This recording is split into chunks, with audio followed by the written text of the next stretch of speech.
Il n'y aura bientôt plus de jeunes pour porter nos cercueils, se lamente l'élu d'un village népalais frappé par l'exode de la génération Z, qui a manifesté la semaine dernière pour protester contre la corruption et le chômage. Au moins 25% de nos jeunes sont déjà partis, laissant derrière eux des maisons vides, les personnes âgées se retrouvent seules, explique Shyam Bahadur Khatri, 69 ans. À 1 heure de route de Katmandou, Farfine concentre les difficultés qui ont conduit la jeunesse népalaise à laisser éclater sa colère.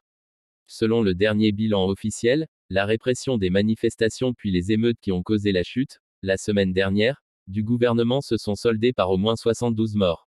Des nombreuses revendications des protestataires, l'accès à l'emploi arrive en tête. Les dernières estimations de la Banque mondiale révèlent que plus de 20% des 15 à 24 ans étaient au chômage en 2024.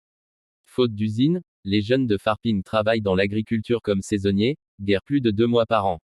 Ils n'ont pas d'autre choix que de s'exiler, résume Monsieur Khatri. Âgé de 31 ans, Santosh Sunar a déjà travaillé un temps à Bangalore, dans le sud de l'Inde. Faute d'avoir trouvé un emploi au pays, il sait qu'il devra sûrement repartir à l'étranger.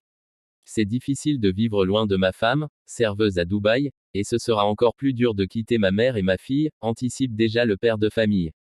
Mais il n'y a aucune opportunité ici, même après des études, insiste Santosh Sunar. Partir n'est pas un choix mais une question de survie.